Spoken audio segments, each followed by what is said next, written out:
there are crypto projects working on privacy, like Canton Network, and I know Stellar is working on like a private stablecoin. But they have backdoors, right? And Hmm. they're just trying to satisfy Big Brother, right? And so, um, I would definitely those would be the last I would use for privacy. It's Yeah. basically just a big giant honeypot, just waiting to be handed off to Big Brother, right?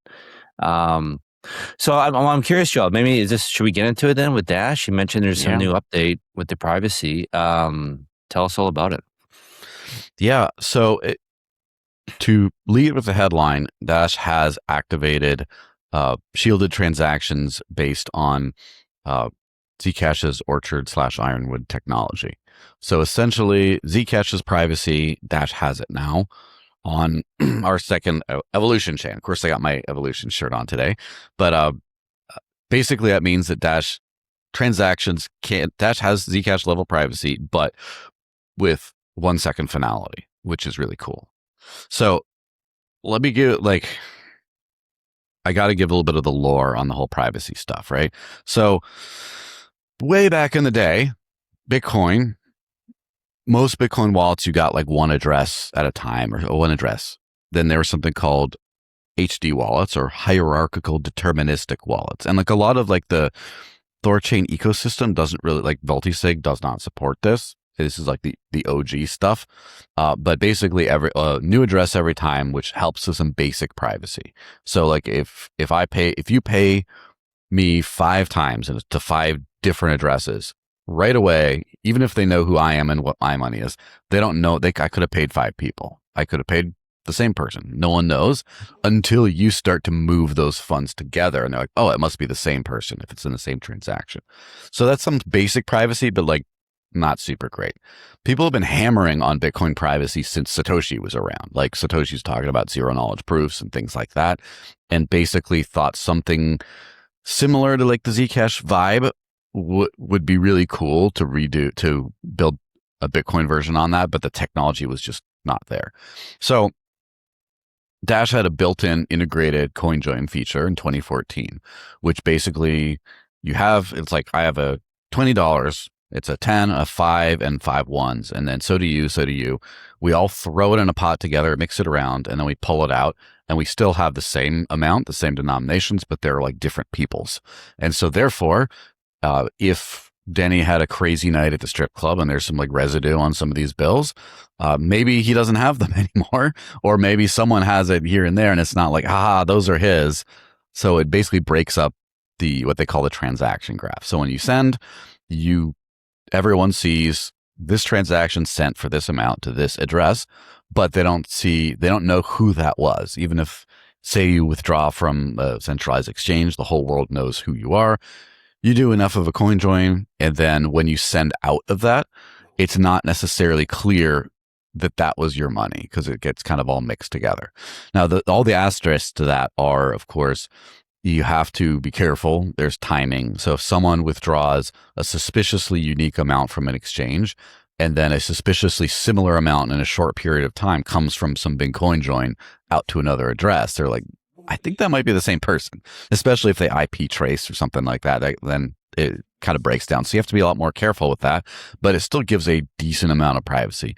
Even today, even this year, I've heard regulators and privacy experts talk about if some thief or some malicious actor thoroughly coin joins funds, it's really hard to trace it, like on chain. Like you have to like use other data like amount correlation, or you have to like, do offline data. That's the biggest way people actually get nabbed. Like anytime you hear like a Monero heist or something that like they busted up some Monero thief or something like that, rarely does it have anything to do with on-chain analytics. It's almost always they connected off-chain dots.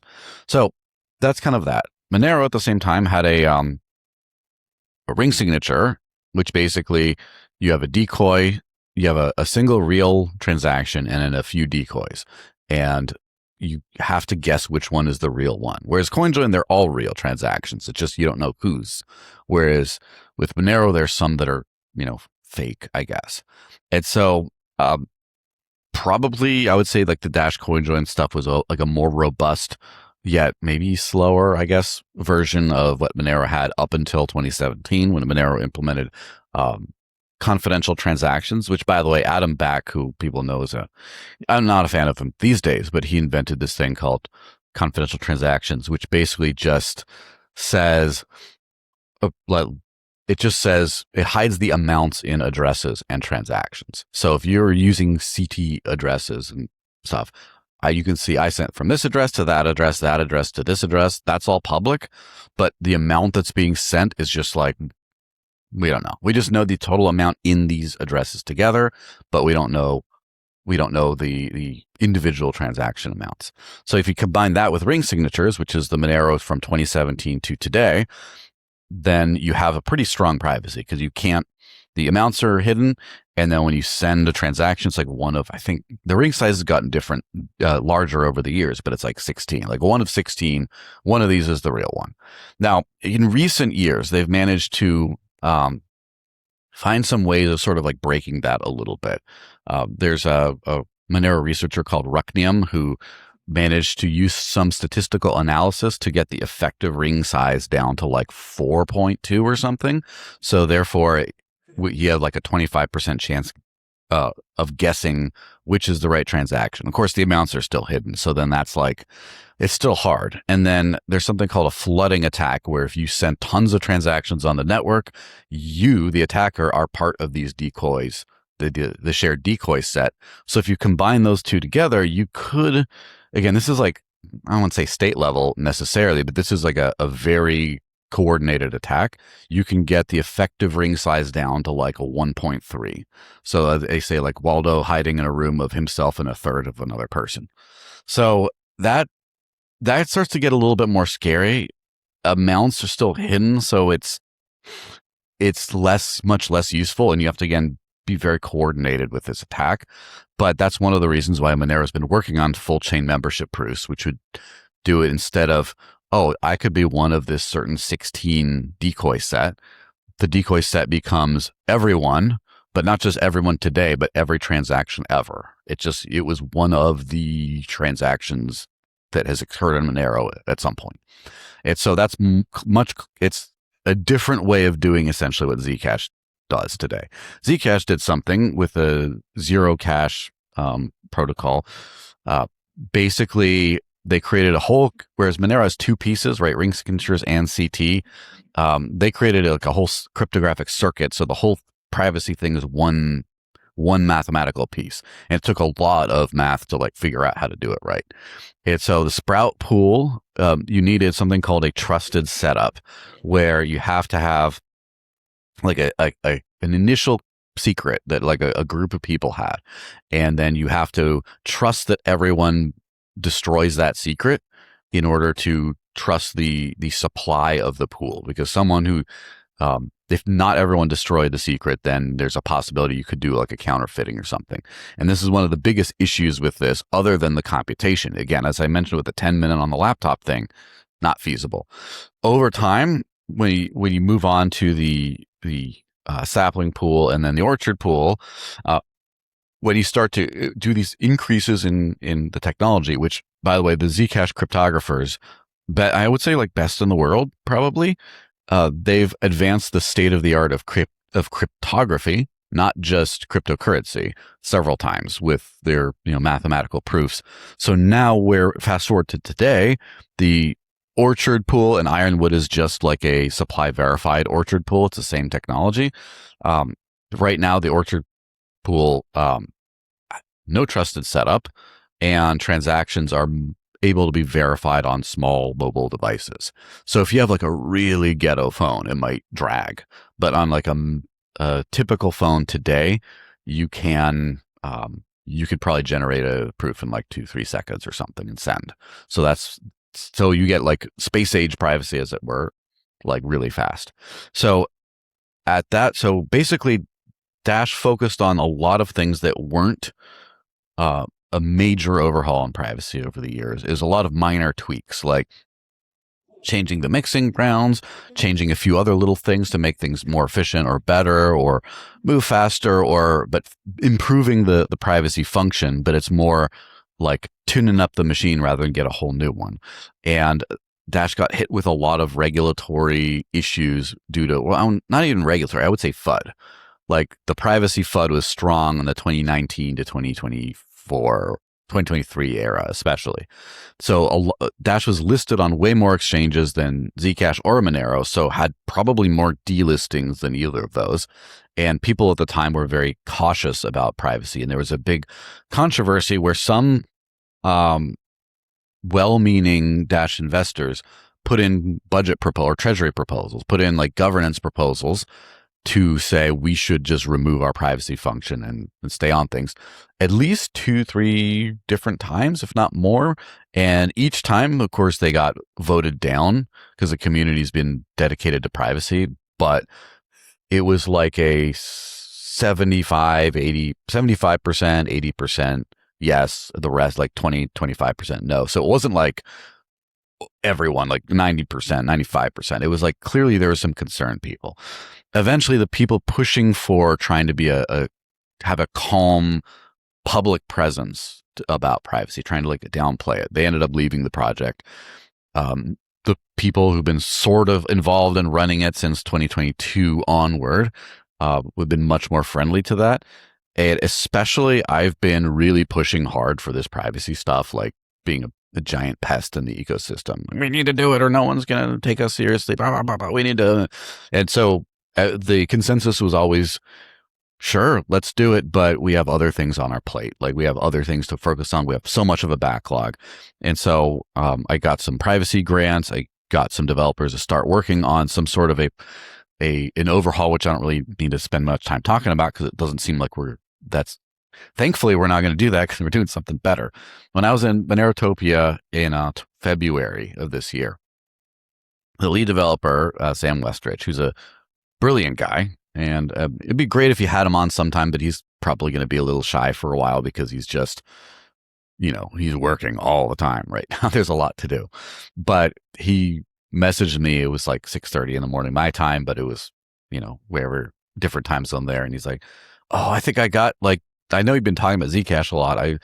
I think I got some basic Orchard proofs running on like a DevNet here. I think I can get it done. I'm like, really? I think I can get it done pretty soon. February, March, April, May, June, July. So in 5 months, we went from not having Zcash level privacy to being the second crypto after Zcash to use Zcash's most modern implementation, being Orchard. There's others like THORChain that have been working on something like that for a while. There's others like whether PivX or, Zencash, Horizon, that's kind of a different thing now, whether it's Z Classic, Ycash, all those other Zcash fork things are not on this. So in 5 months, we got like a huge privacy overhaul. And Monero's been working on full chain membership proofs for at least 3 years, I think now. So just do you remember the original Iron Man, the first like Robert Downey Jr. Iron Man? Yes. Where it's like, Tony Stark built this in a cave, and that kind of thing. It's kind of reminds me a little bit of that, where you have like a crazy hard sprint over 16 plus hour days, cranking out this stuff over 5 months to get something that like the leading, at least at the time, Monero was definitely like the leader of the space, like at least one of the top two in terms of what you consider the privacy space. Been working on a similar type overhaul for many years and just haven't deployed it yet. But I'm really hoping they get through with it because we need more approaches to the same basic problem of privacy, because who knows, there could be something really bad happen in one of the code bases that's not just, a bug, we fix it, but it's like we're seeing a dead end to this technological path. And I think privacy is too important to have just one of those on the table. So I really hope full chain membership proofs launches, kind of like Sarai. Maybe THORChain launches with Monero swaps before Sarai launches. But even if so, I hope Sarai does launch after that. So we have another thing doing things differently in case that there's like, oh my gosh, the way the THORChain guys implemented it, they're going to have to like get rid of it entirely because there's something we didn't anticipate. It's like, well, at least there will be Sarai at the side. Yeah, it's competition is healthy. Mm-hmm. It makes us both. We could both learn from each other, and Mm-hmm. both Sarai and THORChain could improve over time, right? So, and absolutely. Well, so okay, so you basically don't have Zcash level privacy now. Does this mean Dash is going to be like an opt-in privacy, just like Zcash? You're going to have like a public and private Dash, or is Dash going to be full private, kind of like pirate chain?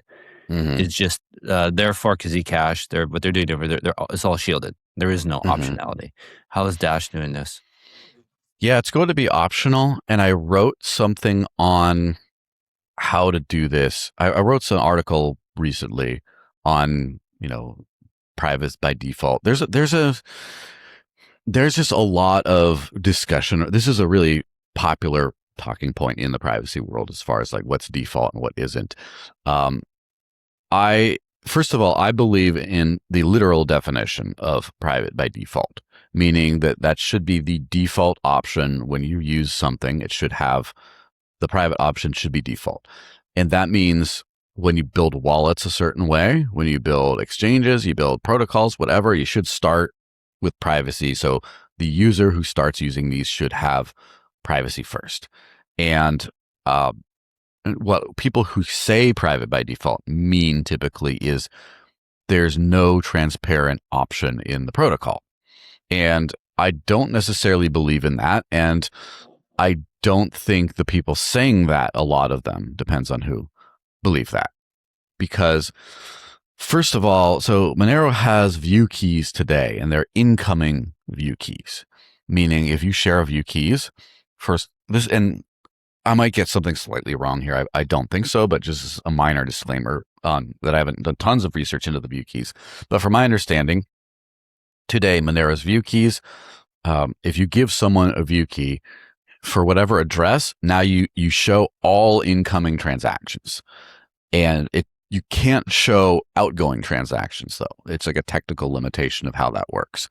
And also you can't just show some incoming transactions. You have to show all of them.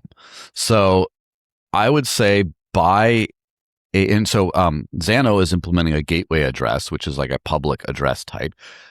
I would say that according to the purest definition of private by default, neither of those chains are private by default because there is an option to not be private. And I guess the same thing would go for just about everything has an option for that. Now, where things get tricky is when you have a chain that's transparent by default, and then over the years you try to make it private, which is like what Zcash is doing now, what Dash is doing as well.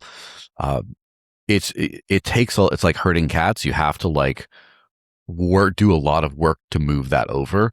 I think that the work will be less as we see the demand for privacy start to come up, and then also as we see like the era of vibe coding, it becomes easier to just change implementations pretty easily. It's not like we'll get to it later when we have dev manpower. It becomes more, hey, we vibe coded in your the change. Here you go. So it is just inherently more difficult. The thing is, the alternative is to not operate until you have whatever end game privacy setup you have, which in my opinion is not a good thing. Like, again, I've been living on Dash for 10 years. I've been taking care of my privacy. I would be using the bank this whole time if we were waiting for like a ZK thing and just launch like that. On the other hand, you could do a change where now every transaction is like this, but then you end up breaking a lot of integrations and things like that. And so there's like one of the wizardry, one of the wizard moves that the team working on full chain membership proofs did that I think is actually, I'm not exactly sure how they did it, but it seems really cool, is that Monero addresses from before won't have to be changed after the upgrade. You'll just be able to keep using them. This is my understanding. Now, everything else you're already using, like let's say you have like Bitcoin in a normal address. When SegWit came out, you had to use SegWit. You had to move it to a different address. With every Zcash pool, it hasn't just been, yay, we upgraded the privacy. It's better now. You've had to move your funds to a new pool that has the better privacy setup. And so that ends up being just like a constraint typically. So the thing is with the way Dash works now, there's two blockchains. There's the core chain, which is the a Bitcoin based, regular proof of work mined with some extra stuff to make it fast and stuff from the staked side. And then there's the fully staked side, loosely Cosmos based evolution chain. And that's where the privacy is right now, the ZK pool, the Orchard pool. So if you want to do maximum privacy, you have funds in that Orchard pool and you send to another shielded address, and then the network just sees someone send something. They don't see how much it was for. They don't see who it was to. They just see shielded transaction. And also finalized in 1 second. That's what we really want. Now, if you want to send to a legacy Dash address, because again, the whole world has not adopted this new thing. In fact, very few things. That's one of my big tasks now, is to be getting on that. You have to basically bridge back to the core chain, which takes like a minute, kind of. And so then the whole world could see someone unshielded and sent this amount to this address. And so it's analogous to when you move to a transparent address, except in the background, it involves an actual chain hop of some kind. And so you can't do that. So for example, right now, our friends at NanoGPT, always a great way to use AI tools privately. You can top up with Dash from your shielded pool. It'll send to their transparent normal Dash address, but it will work. You'll just send, and then, a few seconds later, a minute, something like that, it'll go. So my job is to try to keep this hopping from happening as much as possible.